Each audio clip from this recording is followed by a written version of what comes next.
সাত সকালে ভয়াবহ অগ্নিকাণ্ড বিদ্যুৎ দপ্তরে। এই ছবি এবার উঠে আসছে উদয়পুর থেকে। উদয়পুর অগ্নি নির্বাপক দপ্তরে একটি কল আসে যে উদয়পুর বনদুয়ারের বিদ্যুৎ দপ্তরে ভয়াবহ আগুন। আর এই খবর পাওয়া মাত্র উদয়পুর অগ্নি নির্বাপক দপ্তরে ওসি জীবন সরকার সঙ্গে সঙ্গে একটি ইঞ্জিন নিয়ে ঘটনাস্থলে ছুটে যাচ্ছে। পরবর্তী সময়ে আরো দুটি ইঞ্জিন উদয়পুর থেকে নিয়ে গিয়ে আগুন আয়ত্তে আনার জন্য চেষ্টা চালানো হলেও আগুন নিয়ন্ত্রণে আনতে না পারায় পরবর্তী সময়ে কাকরাবন এবং পালাটানা ওটিপিসি থেকে দুটি ইঞ্জিন নিয়ে আসা হয়। মোট 5টি ইঞ্জিন প্রায় 1.5 ঘন্টা পর নিয়ন্ত্রণে আনতে সক্ষম হয় অগ্নি নির্বাপক দপ্তর। এই প্রসঙ্গে সংশ্লিষ্টের পক্ষ থেকে কি জানানো হচ্ছে শুনুন। আমরা একটা কল পাই 7:36-এ, সঙ্গে সঙ্গে আমরা মুভ করি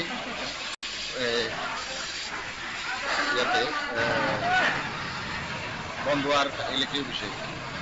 তো প্রথম ফার্স্ট রাউন্ডে আসে, ফার্স্ট রাউন্ডে আসার পরে আমাদের সঙ্গে সঙ্গে কল করা হয় সেকেন্ড রাউন্ড যাতে পাঠানো হয়। এটা বড় ফায়ার কল। অ্যাকচুয়ালি এটা বনদুয়ার যারা ট্রান্সফরমার সার্ভিসিং সেন্টার রুমটাতে লাগছিল। তো আমরা 2টা টার্ন আউট আইসে। পরবর্তী সময়ে কাকরাবন ফায়ার স্টেশনের থেকে কল করা হয়েছে, ওটিবিসিতে কল করা হয়েছে। এরপরে আমাদের আবার 3rd টার্ন আউট আইসে। তো আমরা সবাই মিলে কাজ করে মোটামুটি এখন আগুন আয়ত্তে আছে।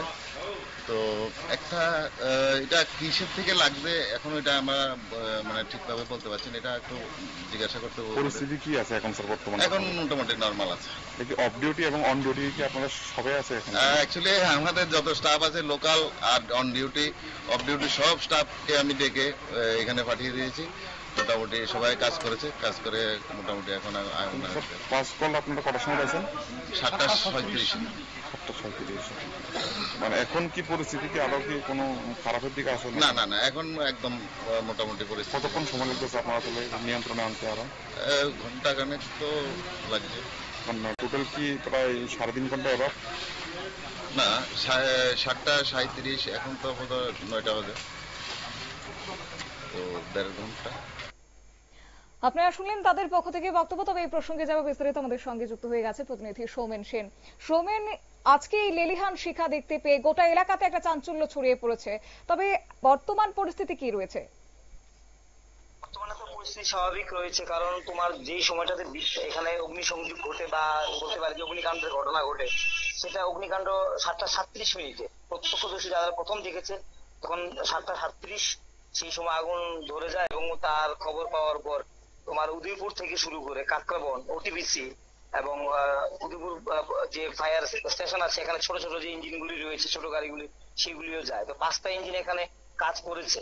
তো এই অগ্নিকাণ্ডের এই যে যে কাণ্ডের ঘটনা বনদুয়ার, এটা কিন্তু প্রত্যেক বছরই আমরা দেখি, এটা লক্ষ্য করা যায়। এবারও এটা হলো, কিন্তু সমস্যা হচ্ছে যে আশেপাশে যে বাড়িঘর বা রয়েছে সেগুলো তো নিশ্চয়ই পাওয়ার হাউস থেকে এগুলো দূরেই রয়েছে। থাকলেও মানুষের মধ্যে কিন্তু একটা আতঙ্ক বিরাজ করে এখানে, কারণ আশেপাশে এটা বাড়িঘর রয়েছে আশেপাশে এই পাওয়ার হাউসের কাছাকাছি। কিন্তু প্রত্যেক বছর এইভাবে একটা অগ্নিকাণ্ড ঘটে এবং এর ফলে বিশাল ক্ষয়ক্ষতি হয়। তবে আজকের এই অগ্নিকাণ্ডের ঘটনা, বিদ্যুৎ দপ্তরে এত ভয়াবহ আগুন, সেক্ষেত্রে কিভাবে লাগলো? যদিও ঘন্টাখানিক পেরিয়ে গেছে, এখনো পর্যন্ত আপডেট কি কিছু পেয়েছো?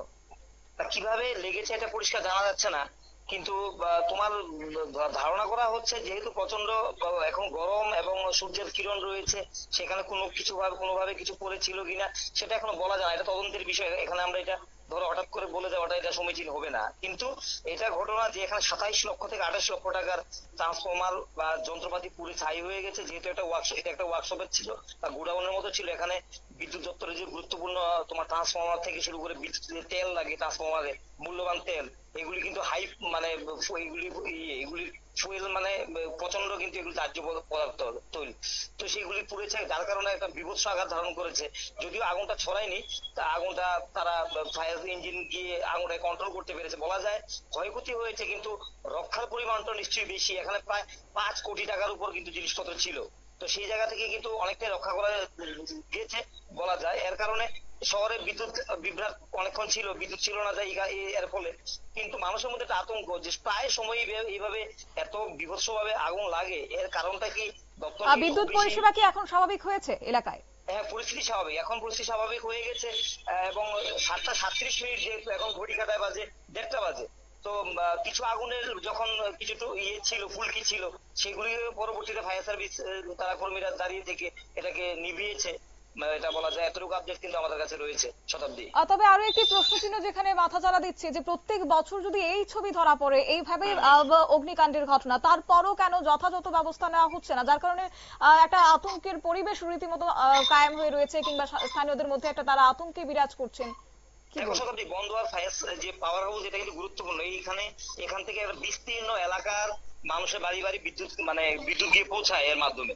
কিন্তু প্রত্যেক বছর, বিশেষ করে অন্যান্য সময় আমরা দেখেছি দুর্গা উৎসবের আগ মুহূর্তে বা গরমটা এলে যখন প্রচন্ড গ্রীষ্মের দাবদাহ উত্তাপ থাকে, সেই সময়টাতে ফায়ার হয় এখানে বা অগ্নিকাণ্ড ঘটে।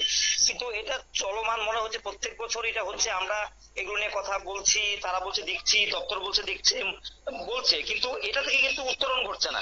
প্রত্যেক বছর হচ্ছে। এবং সবচেয়ে বড় কথা দেখো, এই যে 27 লক্ষ টাকার ক্ষয়ক্ষতি হলো জিনিসপত্র, এটা দপ্তরের এবং জনগণের অর্থের এটা বড় একটা ক্ষতি হলো বলা যায়। এই ক্ষতিটা কিন্তু কম বড় না। সেটা আলটিমেটলি গিয়ে সাধারণ মানুষের উপর এটা গিয়ে কিন্তু চাপটা গিয়ে পড়ে। এবং এটা থেকে কিভাবে নিস্তার পাওয়া যায়, অব্যাহতি পাওয়া যায়, এটাকে নিয়ে আরো গভীরভাবে দেখা দরকার। কোথায় খামতি রয়েছে, সুরক্ষার ব্যাপারটা কেন লাগছে, কি রয়েছে এখানে, এই জায়গাটাকে দেখা ভালো উচিত বলে আমরা মনে করছি। ধন্যবাদ। তবে এক্ষেত্রে একটি বিষয় বলে রাখি যে ওসি জীবন সরকার তিনি জানিয়েছেন যে কিভাবে উদয়পুর বনদুয়ার বিদ্যুৎ দপ্তরের ট্রান্সফরমার রিপেয়ারিং রুমে আগুন লেগেছে তা দেখা হচ্ছে। এই আগুনের ফলে উদয়পুরের জনগণের মধ্যে দেখা দিয়েছে চাঞ্চল্য, এবং আগুনের লেলিহান শিখা এতটাই ছিল যে আশপাশের এলাকার লোকজন ভয়ে কেউ চিৎকার চেঁচামেচি করতে থাকেন, কেউ বা বাড়ি থেকে বেরিয়ে নিরাপদে চলে যান। তবে বর্তমানে আগুন নিয়ন্ত্রণে আসার পর জনগণের মধ্যে একটা স্বস্তির নিঃশ্বাস তারা ফেলছেন। নিয়ে নিচ্ছি ছোট্ট একটি বিজ্ঞাপন বিরতির, সঙ্গে থাকুন।